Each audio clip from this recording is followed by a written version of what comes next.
ঈদ মানে খুশি আনন্দ। ঈদ উল আজহা হল কোরবানি ঈদ। আগামী 29শে জুন তারিখে মুসলিমদের সর্ববৃহৎ উৎসব ঈদ উল আজহা বা বকরি ঈদ যথাযোগ্য ধর্মীয় মর্যাদার সাথে অনুষ্ঠিত হবে। সোমবার সাংবাদিক সম্মেলনের মাধ্যমে ত্রিপুরা ওয়াকফ বোর্ডের চেয়ারম্যান শাহ আলম এই সংবাদ জানিয়েছেন। পাশাপাশি তিনি পবিত্র ঈদ উল আজহা উপলক্ষে জাতি ধর্ম নির্বিশেষে রাজ্যের সকল অংশের মানুষকে আগামী ঈদের প্রীতি ও শুভেচ্ছা জানিয়েছেন।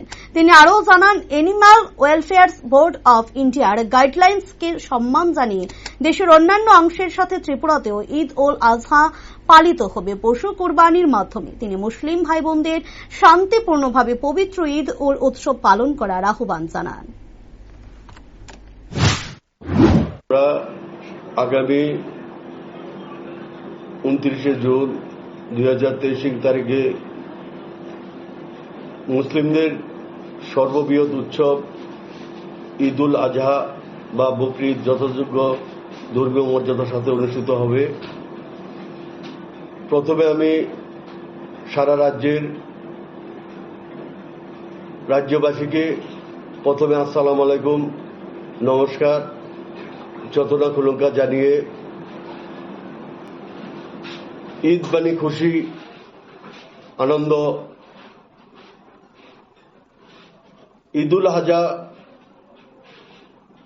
এটাকে বলে কুরবানি ঈদ।